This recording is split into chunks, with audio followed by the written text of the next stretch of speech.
it's Jenny from Homestead Corner, and today we're going to take a look at this honey powder from Augason Farms. I've had a lot of questions about this, and I'm going to show you how I store the excess once I open these big cans.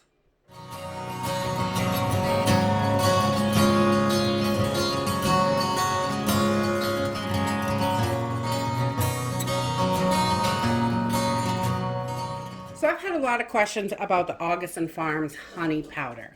And it's not something that I normally buy because we have bees and we have a large supply of honey all the time from our bees. So, but I did want to check it out because I've had so many questions about it. So I thought, hey, I got to try it. So we grabbed this, and I can tell you, the first thing I noticed about this is the ingredients on the back. Where are those? Honey powder, cane sugar, honey, and fructose. So if you're looking for this as natural honey, that's not what it is. But if you're looking for honey flavor to sweeten things with, this will work in that situation. It will definitely work. And I have only used a tiny bit of this, but this is what it looks like, and this is what you get. And it comes with an oxygen absorber in there, and it is about 3/4 full, the can. And this is a number 10 can. And it has directions on the back to make the honey. And it gives you, how many servings, how much of each. And then it tells you to boil it for 5 to 10 minutes. I can tell you, if you boil it for 5 minutes, which is all I did, I just followed the directions. I have this like softball candy. This is not honey anymore. I mean, it's stretchy, but this is candy, sorta, as you can see, like a softball. So I wouldn't boil it for very long. It looks a little funky when you add the water to it, so I think you do need to boil it a little bit. But I think once it changes color, that's probably all you need to do once it gets clear. I would say, because this is just a bit much on the boiling. You've got candy here. So this looks like honey, and it tastes like honey. It really does. It's got a pretty good flavor to it. It tastes pretty much like honey. And you can also use it, just replace sugar, teaspoon for teaspoon. Equal amounts you would use in sugar, it says. So we sprinkled a little bit on oatmeal, and it was delicious. It was really good on there. And so now I'm just going to show you what I do.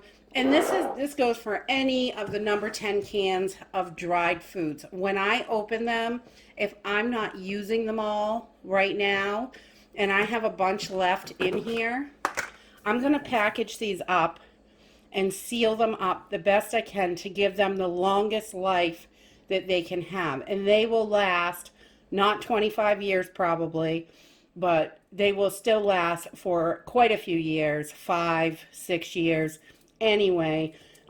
Once they're sealed back up in an airtight container. You can do it in a bag. I am just going to use mason jars because that is what I have an abundance of. So once I have all my product in jars, I use a funnel just to make it easy. I'm going to use a teeny bit of just white vinegar.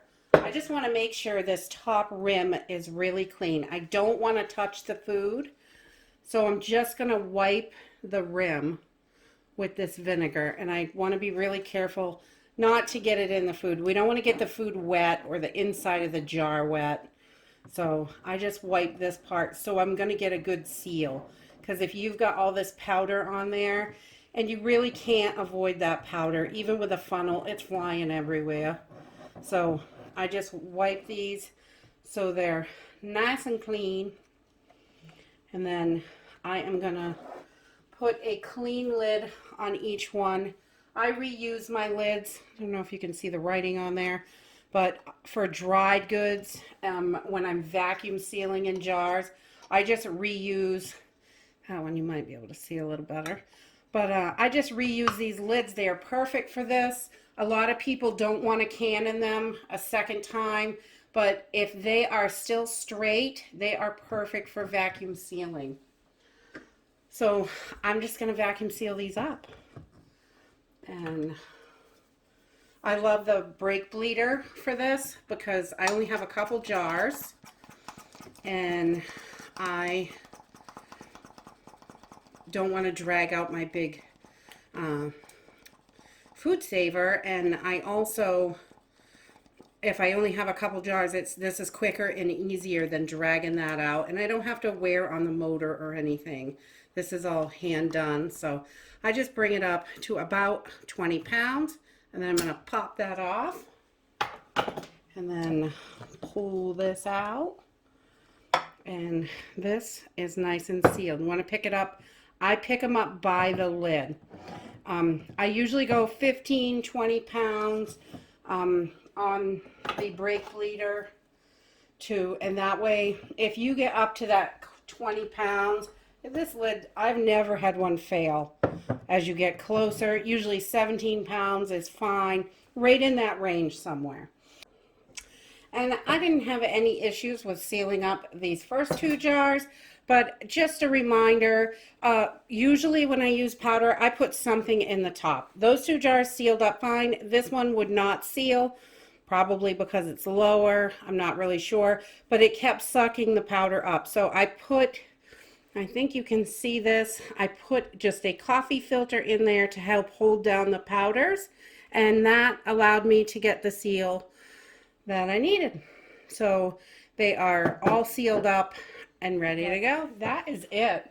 I'm going to label this that is honey powder. I'm going to put the directions with these jars so I know how to use it.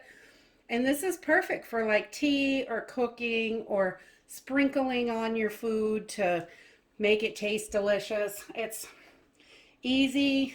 It's pretty inexpensive. Right now, this morning, I saw these on Amazon for about $11, under $11. They're normally $26. But if you are interested in this, I would snap them up quick. I will have links to the stuff I used in this video and the honey powder up in the down in the description box, so you can check stuff out and see what you like. And that's it for today. If you like this video, give me a thumbs up. Subscribe. We'll see you in the next video. Bye.